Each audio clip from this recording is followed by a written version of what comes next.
Operation blue star ਮੰਦਭਾਗਾ ਦਿਨ ਤੇ ਦੇਸ਼ ਦੀ ਜਿਹੜੀ ਕਹਿ ਰਹੇ ਨੇ ਕਿ ਭਾਰਤ ਵਰਗੀ ਜਿਹੜਾ ਲੋਕਤੰਤਰ ਦਾ ਇੱਕ ਵੱਡਾ ਦੇਸ਼ ਹੈ ਪੂਰੀ ਦੁਨੀਆ ਦੇ ਵਿੱਚ, ਉਹਦੇ ਵਾਸਤੇ ਵੀ ਇੱਕ ਬਹੁਤ ਵੱਡਾ ਧੱਬਾ। ਬਹੁਤ ਸਾਰੇ ਆਪਰੇਸ਼ਨ ਬਲੂ ਸਟਾਰ ਦੇ ਅਣਛੋਏ ਤੱਥ ਨੇ। ਹਰ ਸਾਲ ਇਹ ਕਹਾਣੀਆਂ ਬਾਹਰ ਆਉਂਦੀਆਂ ਨੇ, ਕਿਹੜਾ ਕਸੂਰਵਾਰ ਆ ਕਿਹੜਾ ਬੇਕਸੂਰਵਾਰ ਆ।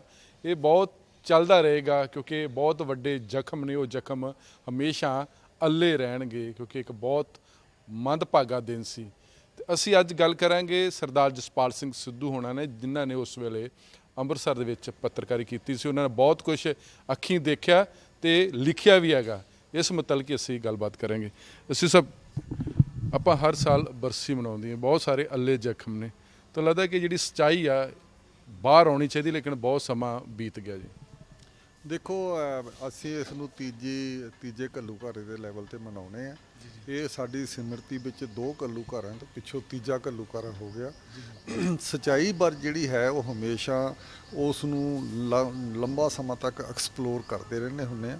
ਸੱਚਾਈ ਸਰਕਾਰਾਂ ਜਦੋਂ ਹੁੰਦੀਆਂ, ਸਾਰਾ ਕੋਈ ਵੀ ਆਪਰੇਸ਼ਨ ਹੋਵੇ, ਉਦੋਂ ਸੱਚਾਈ ਨੂੰ ਛੁਪਾਇਆ ਜਾਂਦਾ, ਲੁਕੋਇਆ ਜਾਂਦਾ, ਦਬਾਇਆ ਜਾਂਦਾ ਤੇ ਹੌਲੀ ਹੌਲੀ ਇਹ ਸੱਚਾਈ ਬਾਹਰ ਆਉਂਦੀ ਹੈ। ਇਸੇ ਕਰਕੇ ਅਸੀਂ ਇਸ ਨੂੰ ਪੋਸਟ ਟਰੁੱਥ ਕਹਿੰਦੇ ਆ ਪੱਤਰਕਾਰੀ ਦੇ ਵਿੱਚ, ਵੀ ਇਹ ਜਿਹੜਾ ਸੱਚਾਈ ਹੈ ਉਹ ਬੜਾ ਮਗਰੋਂ ਆਉਂਦੀ ਹੈ ਸਾਰੇ ਸਾਹਮਣੇ। ਤੇ ਇਸ ਕਰਕੇ ਇਸੇ ਕਰਕੇ ਜਿਹੜੀ ਸੱਚਾਈ ਹੈ ਇਹ ਨਿਕਲਦੀ ਰਹੂ। ਕੁਝ ਗੱਲਾਂ ਅੱਜ ਆ ਗਈਆਂ ਬਾਹਰ 35 ਸਾਲ 36ਵੇਂ ਸਾਲ 'ਚ, ਕੁਝ ਫੇਰ ਬਾਹਰ ਆਉਂਦੀਆਂ ਰਹਿਣਗੀਆਂ।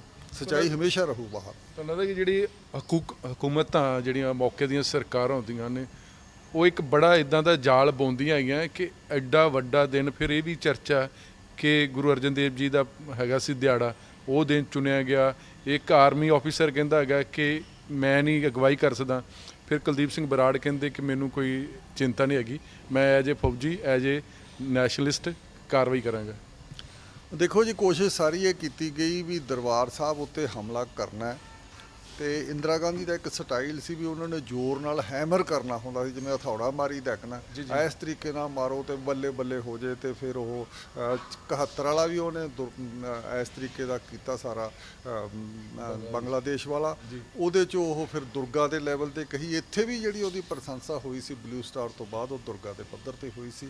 ਤੇ ਇਸ ਕਰਕੇ ਉਹਨੇ ਕਰਨਾ ਇਹ ਸੀਗਾ। ਜਿੱਥੋਂ ਤੱਕ ਤੁਸੀਂ ਬਰਾੜ ਦਾ ਕਿਹਾ, ਉਹਨਾਂ ਨੇ ਚੁਣੇ ਉਹ ਸੀਗੇ ਜਿਹੜੇ ਕਿ ਆਪ ਸਿੱਖ ਹੋਣ। ਇਹ ਵੀ ਸੀ ਵੀ ਜੇ ਸੰਤ ਜਰਨੈਲ ਸਿੰਘ ਭਿੰਡਰਾਂਵਾਲਾ ਬਰਾੜ ਫੈਮਿਲੀ ਨੂੰ ਸੰਬੰਧ ਰੱਖਦਾ ਤਾਂ ਉਹਦੇ 'ਚੋਂ ਬਰਾੜ ਹੀ ਕੋਈ ਜਨਰਲ ਚੁਣਿਆ ਜਾਵੇ ਜੀ ਤੋਂ ਹਮਲਾ ਕਰਾਇਆ ਜਾਵੇ, ਜਾਂ ਦੂਜਾ ਜਿਹੜਾ ਦਿਆਲ ਸੀਗਾ ਆਪਣਾ ਸਰਦਾਰ, ਉਹ ਵੀ ਜਨਰਲ, ਉਹ ਵੀ ਸਿੱਖ ਹੀ ਚੁਣੇ ਗਏ। ਜਿਹੜਾ ਸਹੀ ਆਪਰੇਸ਼ਨ ਕਰਾਇਆ ਉਹ ਸਿੱਖ ਜਨਰਲਾਂ ਨੂੰ ਅੱਗੇ ਲਾ ਕੇ ਕਰਾਇਆ। ਇਹ ਜਿਹੜੇ ਪੱਖ ਤੁਹਾਨੂੰ ਲੱਗਦਾ ਕਿ ਬਾਅਦ 'ਚ ਜਾਂ ਸਾਡੀ ਸੋਝੀ ਹੈਗੀ ਹੈ ਕਿ ਲੜਾਈ ਸਿੱਖਾਂ ਖਿਲਾਫ ਲੜਾਈ ਸੀ, ਇਹ ਜਿਹੜੇ ਪੱਖ ਬਾਅਦ 'ਚ ਆਏ ਗਏ ਕਿ ਸਰਕਾਰਾਂ ਦੇ ਦਿਮਾਗ ਦੇ ਵਿੱਚ ਪਹਿਲਾਂ ਕੁਛ ਹੈਗਾ ਕਿ ਜਾਂ ਸਾਨੂੰ ਬਾਅਦ 'ਚ ਸੋਝੀ ਆਈ ਕਿ ਲੜਾਈ ਤੇ ਸਿੱਖਾਂ ਨੂੰ ਬਦਨਾਮ ਕੀਤਾ, ਸਿੱਖ ਜਰਨੈਲ ਹੀ ਭੇਜੇ ਗਏ ਜੀ? ਨਹੀਂ, ਇਹ ਸਰਕਾਰਾਂ ਦੀ ਲੌਂਗ ਟਰਮ ਸਟ੍ਰੈਟਜੀ ਹੁੰਦੀ ਹੈ, ਉਹਨਾਂ ਦੀ ਰਣਨੀਤੀ ਹੁੰਦੀ ਹੈ, ਉਹ ਬਣਾਉਂਦੇ ਆ ਹਮੇਸ਼ਾ ਹੀ। ਜੇ ਫਰਜ਼ ਕੀਤਾ ਵੀ ਉਹਨਾਂ ਨੇ ਜਦੋਂ ਸੁੰਦਰ ਜੀ ਚੀਫ ਬਣਿਆ ਆਰਮੀ ਦਾ, ਤੇ ਉਦੋਂ ਸ਼੍ਰੀਲੰਕਾ ਤੇ ਕੀਤਾ, ਉੱਥੇ ਤੈਮਲ ਹੀ ਸੀ, ਤੈਮਲਾਂ ਉੱਤੇ ਅਟੈਕ ਕਰਵਾਇਆ। ਇਹ ਹਮੇਸ਼ਾ ਸਾਰੀਆਂ ਲੰਬੇ ਪਲਾਨ ਬਣਾਈ ਹੁੰਦੀ ਹੈ। ਉਹਨਾਂ ਨੂੰ ਪਤਾ ਹੁੰਦਾ ਕਿਹੜਾ ਚੁਣ ਕੇ ਲਿਆਉਂਦਾ, ਉਹਨੂੰ ਸਿਲੈਕਟ ਕੀਤਾ ਜਾਂਦਾ, ਕਿਉਂਕਿ ਇਸੇ ਕਰਕੇ ਦੋ ਜਿਹੜੇ ਜਨਰਲ ਹੈ ਸਰਦਾਰ ਹੀ ਚੁਣੇ ਗਏ ਸਾਰੇ। ਤੇ ਇਹ ਵੀ ਹੈਗੀ ਨਾ ਪਰਸੈਪਸ਼ਨ ਨੇ ਕਿ ਜਿਹੜਾ ਸਿੱਖ ਸਾਈਕੀ ਆ ਉਹ ਬੜੇ ਜੁਝਾਰੂ ਆ, ਬਹਾਦਰ ਆ, ਉਹ ਪਹਿਲਾਂ ਆਪਣਾ ਦੇਸ਼ ਨੂੰ ਚੁਣਦੇ ਹੈਗੇ ਨੇ। ਸ਼ਾਇਦ ਜਿਹੜਾ ਦੂਜੇ ਲੋਕ ਹੋਣੇ, ਦੂਜੇ ਧਰਮ ਦੇ ਨਾਲ ਤਾਲੁਕ ਰੱਖਣ ਵਾਲੇ, ਉਹ ਸ਼ਾਇਦ ਉਸ ਬਹਾਦਰੀ ਦੇ ਨਾਲ ਲੜੇ, ਕਿਉਂਕਿ ਹਮੇਸ਼ਾ ਚਾਹੇ ਅੰਗਰੇਜ਼ਾਂ ਦੀ ਹੋਵੇ, ਕਹਿੰਦੇ ਕਿ ਜੋ ਸਿੱਖ ਆ ਬਹਾਦਰੀ ਦੇ ਨਾਲ ਲੜਦੇ ਨੇ। ਨਹੀਂ, ਇਹ ਐਵੇਂ ਬਾਅਦ ਦੀਆਂ ਗੱਲਾਂ ਬਾਤਾਂ। ਉਹ ਨੈਸ਼ਨਲਿਸਟ ਸਿੱਖ ਹੁੰਦੇ ਆ, ਰਾਸ਼ਟਰਵਾਦੀ ਸਿੱਖ ਹੁੰਦੇ ਜਿਹੜੇ ਲੜਦੇ ਆ। ਤੇ ਜਿਹੜੇ ਨਹੀਂ ਇਸ ਦਾ ਜਵਾਬ ਵੀ ਦੇ ਦਿੰਦੇ ਆ, ਉਹ ਰਾਸ਼ਟਰਵਾਦੀ ਨਹੀਂ ਵੀ ਹੈ, ਤੇ ਉਹ ਸਿੱਖੀ ਨੂੰ ਜ਼ਿਆਦਾ ਪਹਿਲ ਦਿੰਦੇ ਆ। ਇਸ ਕਿਸਮ ਦੀ ਗੱਲ ਹੁੰਦੀ ਹੈ। ਕੋਸ਼ਿਸ਼ ਕੀਤੀ ਜਾਂਦੀ ਹੈ ਵੀ ਜਿਹੜੇ ਫੌਜ ਦੇ ਵਿੱਚ ਵੀ ਡਿਸਿਪਲਿਨ ਸਭ ਤੋਂ ਵੱਧ ਹੁੰਦਾ ਜੀ, ਸਿੱਖੀ ਤੇ ਧਰਮ ਦੀ ਕੋਈ ਗੱਲ ਨਹੀਂ ਹੁੰਦੀ, ਜਿਹੜੇ ਧਰਮ ਨਾਲ ਜੁੜਿਆ ਹੋਵੇ। ਇਸ ਕਰਕੇ ਇਹ ਨਹੀਂ ਹੁੰਦਾ, ਪਰ ਸਿੱਖ ਕੋਸ਼ਿਸ਼ ਕੀਤੀ ਜਾਂਦੀ ਹੈ ਵੀ ਉਸ ਨੂੰ ਚੁਣਿਆ ਜਾਵੇ ਜਿਹਦੇ ਵਿੱਚ ਧਰਮ ਪ੍ਰਤੀ ਕੋਈ ਖਾਸ ਸ਼ਰਧਾ ਤੇ ਨਾ ਹੋਵੇ। KS ਬਰਾੜ ਕਲੀਨ ਸ਼ੇਵਨ ਸਿੱਖ ਸੀਗਾ, ਤੇ ਇਸ ਕਰਕੇ ਉਸ ਨੂੰ ਕੋਈ ਪਹਿਲਾਂ ਵੀ ਉਹਦੀ ਫੈਮਿਲੀ ਕਾਫੀ ਲੰਬੇ ਤੌਰ ਤੇ ਸਿੱਖ ਵਿਰਸੇ ਨਾਲ ਟੁੱਟੀ ਵੀ ਸੀ, ਇਸ ਕਰਕੇ ਕੋਈ ਸਮੱਸਿਆ ਨਹੀਂ ਆਈ ਉਹਨਾਂ ਨੂੰ ਉਸ ਨੂੰ ਐਕਸੈਪਟ ਕਰਨ। ਜਿਹੜੀ ਦਰਬਾਰ ਸਾਹਿਬ ਦੇ ਜਿਹੜੇ ਹਮਲਾ ਬਰਾੜ ਵਰਸਸ ਬਰਾੜ ਲੜਾਈ ਜਾਂ ਬੈਟਲ ਫॉर ਬਰਾੜਜ਼ ਕਿਹਾ ਵੀ ਗਿਆ ਸੀ, ਔਰ ਨਹੀਂ ਇਹ ਕੋਸ਼ਿਸ਼ ਉਹਨਾਂ ਨੇ ਕੀਤੀ ਸਾਰੀ ਕੁਛ ਦੀ, ਇਹ ਹੁੰਦਾ ਹੀ ਹੈ।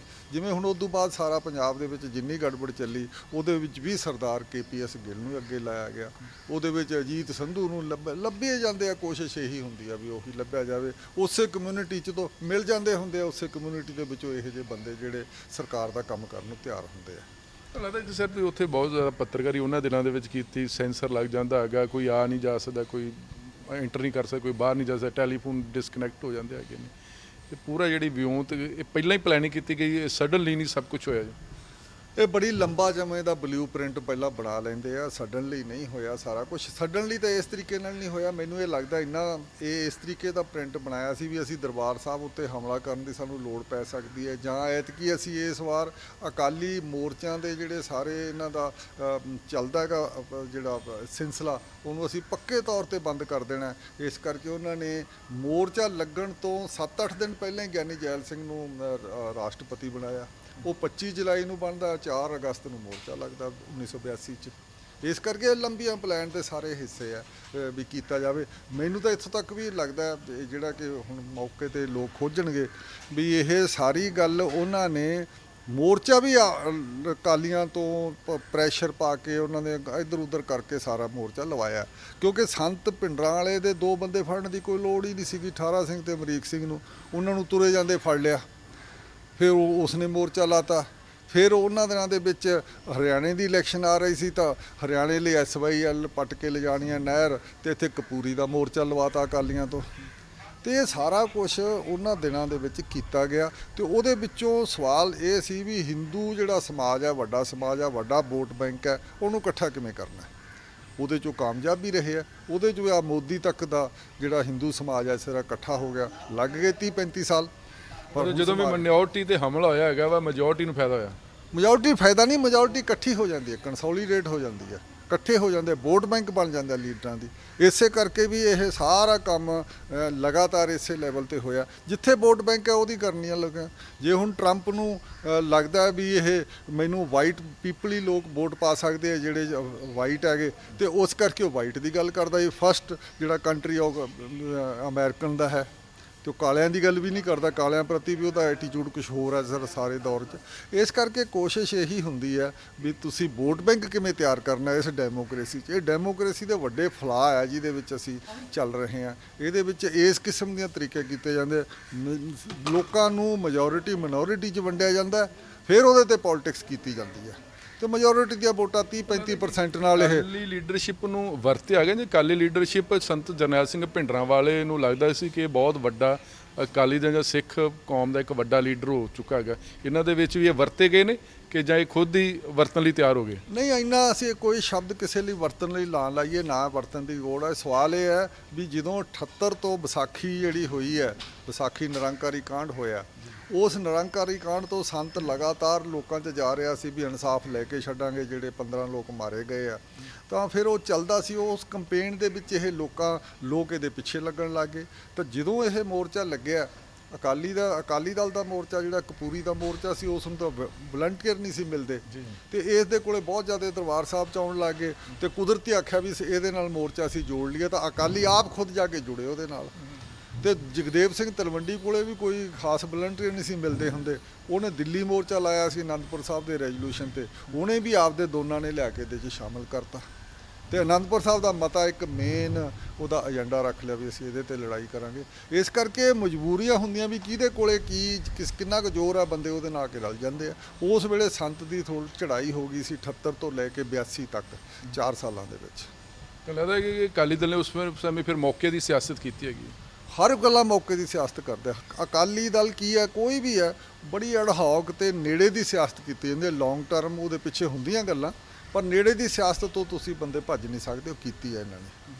ਤੇ ਇੰਦਰਾ ਗਾਂਧੀ ਨੇ ਵੀ ਨੇੜੇ ਦੀ ਸਿਆਸਤ ਕੀਤੀ। ਇਲੈਕਸ਼ਨ ਆਉਣ ਵਾਲੀ ਸੀ ਤਾਂ ਕਪੂਰੀ ਦਾ ਇੱਥੇ ਮੋਰਚਾ, ਇੱਥੇ ਨਹਿਰ ਦਾ ਟੱਕ ਲਾਤਾ ਇੱਥੇ ਆ ਕੇ, ਤੇ ਇਲੈਕਸ਼ਨ ਕਰਕੇ ਲਾਇਆ ਸੀ, ਹਰਿਆਣੇ ਦੀ ਇਲੈਕਸ਼ਨ ਕਰਕੇ। ਇਹੀ ਸਾਰਾ ਕੁਛ। ਹਰਿਆਣੇ ਦੀ ਇਲੈਕਸ਼ਨ ਆਉਣ ਵਾਲੀ ਸੀਗੀ ਤਾਂ ਉਹਨਾਂ ਬਰਨਾਲੇ ਦੀ ਸਰਕਾਰ ਰਾਜੀਵ ਗਾਂਧੀ ਨੇ ਤੋੜਤੀ ਸੀ ਵੀ ਇਹ ਜਿੱਤਣੀ ਆ, ਤਾਂ ਫਿਰ ਇਹਨੂੰ ਬਰਨਾਲੇ ਦੀ ਸਰਕਾਰ ਤੋੜਤੀ ਸੀ, ਕੋਈ ਹੋਰ ਕਾਰਨ ਨਹੀਂ ਸੀਗਾ। ਤੋ ਇਹ ਸਾਰਾ ਕੁਛ ਫੌਰੀ ਗੱਲਾਂ ਜਿਹੜੀਆਂ ਹੁੰਦੀਆਂ ਉਹ ਵੋਟ ਬੈਂਕ ਦੀਆਂ ਕੰਸਲਟੇਸ਼ਨ ਜ਼ਿਆਦਾ ਹੁੰਦੀਆਂ। ਤਾਂ ਲੱਗਦਾ ਨਹੀਂ ਕਿ ਜਿਹੜੀ ਚਾਹੇ ਨਿਰੰਕਾਰੀ ਕਾਂਡ ਵਾਲਾ ਮਸਲਾ ਜਾਂ ਦਰਬਾਰ ਸਾਹਿਬ ਤੇ ਹਮਲਾ ਹੋਵੇ, ਜਿਹੜੀ ਪੰਜਾਬ ਦੀ ਜਿਹੜੀ ਲੀਡਰਸ਼ਿਪ ਸੀ ਉਸ ਸਮੇਂ ਬਹੁਤ ਜ਼ਿਆਦਾ ਹਲਕੀ ਸੀ ਸਿਆਸਤ ਪੱਖੋਂ ਜੀ। ਪਰ ਲੰਬਾ ਵਿਜ਼ਨ ਨਹੀਂ ਸੀ, ਉਹਨੂੰ ਫਸਾ ਲਿਆ। 47 ਵੇਲੇ ਵੀ ਸਾਡਾ ਲੰਬਾ ਵਿਜ਼ਨ ਹੈ ਨਹੀਂ ਸੀ। ਸਾਡੀਆਂ ਉਂਝ ਵੀ ਸਾਡੀਆਂ ਕਮਜ਼ੋਰੀਆਂ ਸੀ, ਕੁਝ ਪਰਸਨ ਲੈਵਲ ਦੀ ਗਿਣਤੀ ਸਿੱਖਾਂ ਦੀ ਘੱਟ ਸੀ, ਕਿਸੇ ਏਰੀਏ 'ਚ ਸਾਡੀ ਕੰਸਨਟ੍ਰੇਸ਼ਨ ਨਹੀਂ ਸੀ, ਕਿਸੇ ਇਕੱਠੇ ਨਹੀਂ ਸੀ ਅਸੀਂ, ਇਸ ਕਰਕੇ ਅਸੀਂ ਕੁਝ ਲੈ ਵੀ ਨਹੀਂ ਸਕਦੇ 47 'ਚ। ਕੁਝ ਸਾਨੂੰ ਪੋਲੀਟਿਕਸ ਵੀ ਨਹੀਂ ਸੀ ਆਉਂਦੀ ਕਿ ਅਸੀਂ ਕਾਂਗਰਸ ਦੀ ਜੇਬ 'ਚ ਹੀ ਪਏ ਰਹੇ ਇਹ 47 ਵੇਲੇ। ਤੇ ਮੁਸਲਿਮ ਲੀਗ ਦੇ ਥੋੜ੍ਹੇ ਜਿਹੇ ਆਏ ਸੀ ਵੀ ਤੁਸੀਂ ਸਾਡੇ ਨਾਲ ਰਲ ਕੇ ਚੱਲੋ, ਅਸੀਂ ਤੁਹਾਨੂੰ ਆਹ ਦਿੰਨੇ ਆ। ਉਹ ਗੱਲਾਂ ਨਾਲ ਇਹਨਾਂ ਨੂੰ ਥੋੜ੍ਹਾ ਜਿਹਾ ਜ਼ਿਆਦਾ ਇਸ ਕਿਸਮ ਦੀ ਰਾਹਤ ਮਿਲ ਜਾਂਦੀ ਜਿਹੜੀ ਹੁਣ ਕੁੱਟ ਪਈ ਹੈ ਨਾ ਪੈਂਦੀ, ਕਿਉਂਕਿ ਉਹ ਤਾਂ ਉਸ ਵੇਲੇ ਮੌਕੇ 'ਤੇ ਹੀ ਮਾਊਂਟ ਬੈਟਨ ਨੇ ਆਪਦੀ ਆਟੋਬਾਇਓਗ੍ਰਾਫੀ 'ਚ ਲਿਖਿਆ ਵੀ ਸਿੱਖ ਜੇ ਕਿਤੇ ਮੁਸਲਿਮ ਲੀਗ ਨਾਲ ਚਲੇ ਜਾਂਦੇ, ਪਾਕਿਸਤਾਨ ਵਾਲੇ ਪਾਸੇ ਜੁੜ ਜਾਂਦੇ, ਤਾਂ ਇਹਨਾਂ ਦੀ ਹੋਂਦ ਨੂੰ ਐਡਾ ਵੱਡਾ ਖਤਰਾ ਨਹੀਂ ਸੀ ਹੋਣਾ ਜਿੰਨਾ ਹੁਣ ਹੋ ਗਿਆ। ਪਰ ਉੱਥੇ ਵੀ ਮਿਨੋਰਟੀ 'ਚ ਰਹਿਣਾ ਸੀ, ਉੱਥੇ ਵੀ ਮਿਨੋਰਟੀ 'ਚ ਰਹਿਣਾ। ਬੇਸ਼ੱਕ ਮਿਨੋਰਿਟੀ 'ਚ ਰਹਿਣਾ ਹੋਵੇ, ਉੱਥੇ ਐਡੀ ਵੱਡੀ ਜਿਹੜੀ ਹਿੰਦੂ ਵੱਡੀ ਮਿਨੋਰਿਟੀ ਹੈ ਉਹਦੇ 'ਚ 1-2% ਹੈ, ਉਹਦੇ 'ਚ ਫਿਰ ਵੀ 15-20% ਮਿਨੋਰਿਟੀ ਤਾਂ ਹੁੰਦੀ, ਇਹ ਕੁਛ ਨਾ ਕੁਛ ਤਾਂ ਹੁੰਦੀ। ਇਦੋਂ ਬੈਟਰ ਸਟੇਟਸ ਤਾਂ ਹੁੰਦਾ ਖੁਰਦੇ ਖੜਦੇ। ਚਲੋ ਇਹਦਾ ਵੱਖਰੀ ਗੱਲ ਆ, ਅਸੀਂ ਇਹਦੇ ਤੇ ਬਹਿਸ ਨਹੀਂ ਕਰਨਾ ਚਾਹੁੰਦੇ ਕਿ ਕੀ ਹੁੰਦਾ ਕੀ ਜਿਹੜਾ ਹੋਇਆ ਹੀ ਨਹੀਂ, ਜਿਹਦਾ ਮੁੱਢ ਹੀ ਨਹੀਂ ਵੱਜਿਆ, ਅਸੀਂ ਉਹਦੇ ਤੇ ਡਿਸਕਸ ਨਹੀਂ ਕਰਨਾ। ਲੱਗਦਾ ਕਿ ਉਸ ਸਮੇਂ ਇਹ ਜਿਹੜੀਆਂ ਸਰਕਾਰ ਨੇ, ਕਿਉਂਕਿ ਇੰਦਰਾ ਗਾਂਧੀ ਦੇ ਵੀ ਚਾਹੇ ਮਾਰਕਟਲੀ ਬਣੇ ਕਿ ਇਹਦੀ ਬਹੁਤ ਵੱਡੀ ਗਲਤੀ ਹੈਗੀ ਹੈ, ਇਸ ਦੁਖਾਂਤ ਤੋਂ ਬਚਿਆ ਜਾ ਸਕਦਾ ਹੈ ਕਿਉਂਕਿ ਤੁਸੀਂ ਆਪ ਬਹੁਤ ਕੁਝ ਵੇਖਿਆ ਹੈਗਾ, ਬਹੁਤ ਕੁਝ ਲਿਖਿਆ ਹੈਗਾ। ਮੈਨੂੰ ਇਹ ਲੱਗਦਾ ਵੀ ਦੁਖਾਂਤ ਤੋਂ ਬਚਿਆ ਨਹੀਂ ਸੀ ਜਾ ਸਕਦਾ ਜਿਸ ਕਿਸੇ ਦੀ ਤਿਆਰੀ ਕੀਤੀ ਸੀ, ਕਿਉਂਕਿ ਹੁਣ ਕਿਹਾ ਜਾਂਦਾ ਇਹ ਬਤਖਾਲ ਉਹ ਇੰਦਰਾ ਗਾਂਧੀ ਪੂਰੀ ਡਿਟਰਮਿੰਡ ਸੀ। ਜਿਹੜੇ 84 ਸ਼ੁਰੂਆਤ ਵਿੱਚ ਹੀ ਜਨਵਰੀ ਤੋਂ ਹੀ ਸ਼ੁਰੂ ਹੋ ਗਏ ਸੀਗੇ ਮੀਟਿੰਗਾਂ ਦਾ ਸਿਲਸਿਲਾ ਸੈਂਟਰ ਨਾਲ। 3 ਧਰੀ ਮੀਟਿੰਗਾਂ ਹੋਈਆਂ ਫਰਵਰੀ ਦੇ ਮਹੀਨੇ ਦੇ ਵਿੱਚ, 3 ਮੀਟਿੰਗਾਂ ਵੱਡੀਆਂ ਹੋਈਆਂ ਜਿਹਦੇ 'ਚ ਆਪੋਜੀਸ਼ਨ ਅਡਵਾਨੀ ਵਾਜਪਾਈ ਵਾਲੇ ਸੱਦੇ, ਕਾਂਗਰਸ ਦੇ ਲੀਡਰ ਆਏ ਤੇ ਅਕਾਲੀਆਂ ਦੀ ਟੌਪ ਲੀਡਰਸ਼ਿਪ ਆਈ। 3 ਮੀਟਿੰਗਾਂ ਹੁੰਦੀਆਂ ਰਹੀਆਂ, ਪਰ ਨਾਲ ਦੀ ਨਾਲ ਕਾਂਗਰਸ ਉਸ ਮੀਟਿੰਗਾਂ ਦੇ ਪਿੱਛੇ ਮਾਹੌਲ ਵੀ ਖਰਾਬ ਕਰਦੀ ਰਹੀ। ਉਧਰ ਮੀਟਿੰਗ ਹੋਣੀ, ਇੱਧਰ ਪੰਜਾਬ ਵਿੱਚ ਬੰਦ ਦੀ ਕਾਲ ਦੇ ਦੇਣੀ, ਵਾਇਲੈਂਸ ਹੋ ਜਾਣਾ ਸਾਰਾ ਕੁਝ।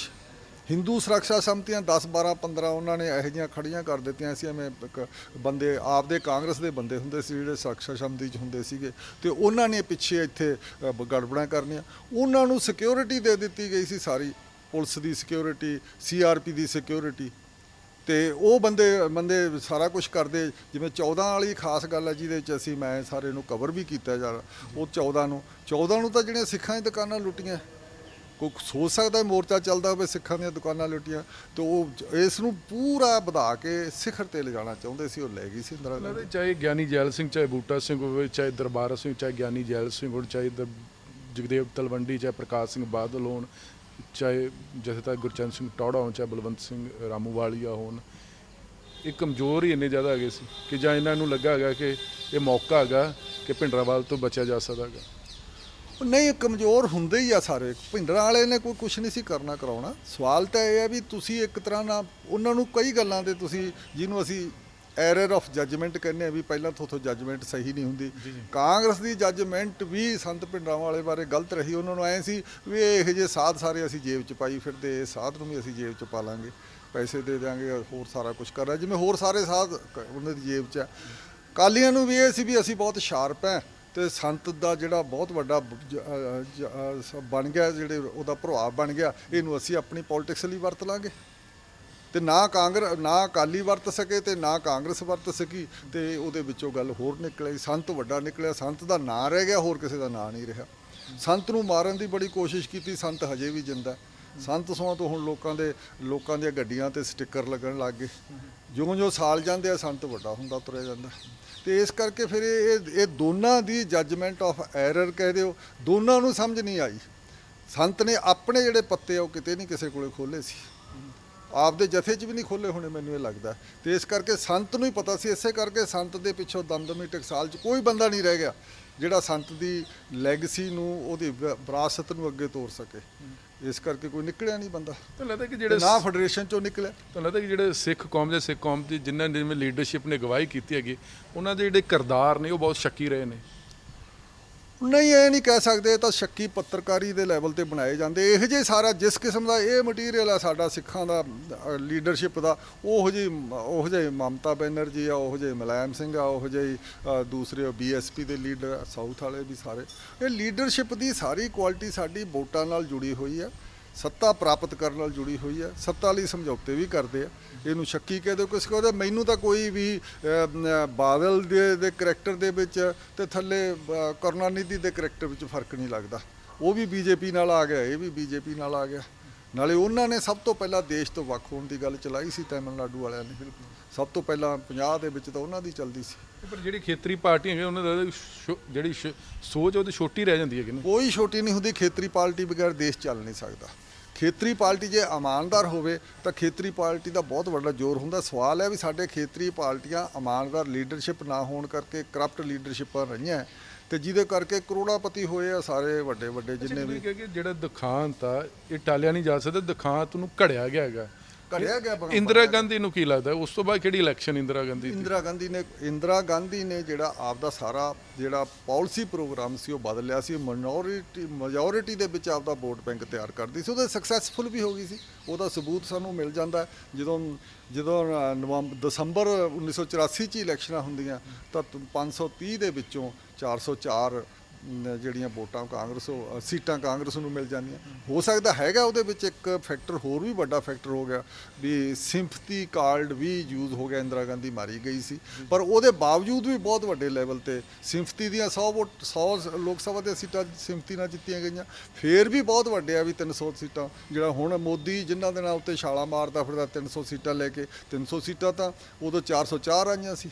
ਤੇ ਇਸ ਕਰਕੇ ਇਹ ਸਾਰਾ ਕੁਝ ਕੁੱਲ ਮਿਲਾ ਕੇ ਲੱਗਦਾ ਵੀ ਜਿਹੜਾ ਹਿੰਦੂ ਮੋਦੀ ਦੀ ਜਿਹੜੀ ਨੀਂਹ ਹੈ ਉਹ ਸਾਰੇ ਇਸ ਕਿਸਮ ਦੇ ਜਿਹੜੇ ਬਹੁਤ ਮੈਜੋਰੀਟੇਰੀਅਨ ਜਿਹੜੀ ਹੁਣ ਸਰਕਾਰ ਚੱਲ ਰਹੀ ਹੈ ਇਹ ਡੈਮੋਕ੍ਰੇਸੀ ਨਹੀਂ ਹੁੰਦੀ।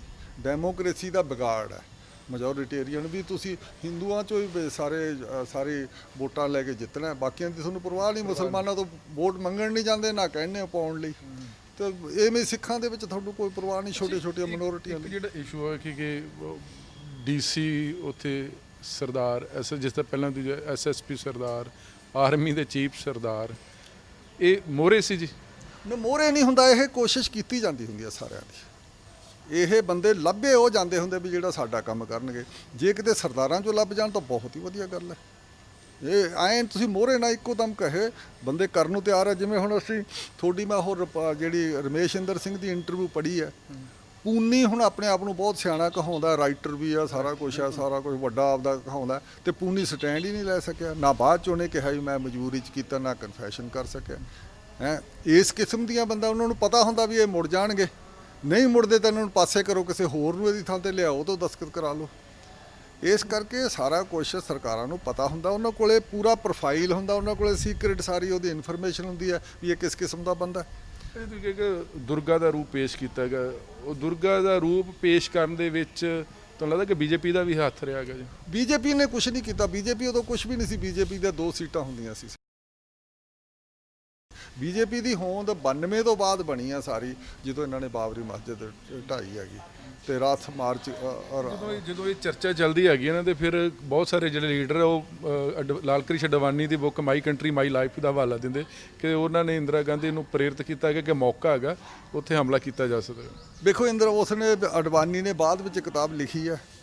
ਉਹਨੇ ਮੈਨੂੰ ਲੱਗਦਾ ਵੀ ਕਈ ਸਾਲ ਬਲੂ ਸਟਾਰ ਤੋਂ ਬਾਅਦ ਲਿਖੀ ਹੈ। ਤਾਂ ਹੁਣ ਜਦੋਂ ਹਿੰਦੂ ਕਾਰਡ ਖੇਲਿਆ ਜਾ ਰਿਹਾ, ਹਿੰਦੂਆਂ ਦੀ ਵੋਟਾਂ ਵਗੈਰਾ ਇੱਥੇ ਬਾਦਲ ਨਹੀਂ ਜਿੱਤ ਸਕਦਾ। ਅਡਵਾਨੀ ਤਾਂ ਉਹਦਾ ਮੁੱਢ ਹੈਗਾ।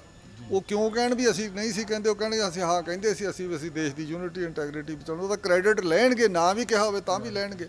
ਤੇ ਇਸ ਕਰਕੇ ਉਹ ਤਾਂ ਬਿਲਕੁਲ ਹੁਣ ਤਾਂ ਇਹ ਹਾਲਤ ਹੋ ਗਈ ਹੈ ਵੀ ਕਾਂਗਰਸ ਨੂੰ ਵੀ ਮੰਦਿਰਾਂ 'ਚ ਜਾਣਾ ਪੈਂਦਾ ਗਾ ਹਿੰਦੂ ਵੋਟ ਲੈਣ ਲਈ। ਰਾਹੁਲ ਗਾਂਧੀ ਕਹਿੰਦਾ ਮੈਂ ਪੰਡਤ ਹਾਂ, ਮੇਰੇ ਜਨੇਊ ਪਾਇਆ। ਤੋ ਇਸ ਕਰਕੇ ਕੇਜਰੀਵਾਲ ਵੀ ਕਹਿੰਦਾ ਕਿ ਹਨੂਮਾਨ ਚਾਲੀਸਾ ਮੈਨੂੰ ਆਉਂਦਾ।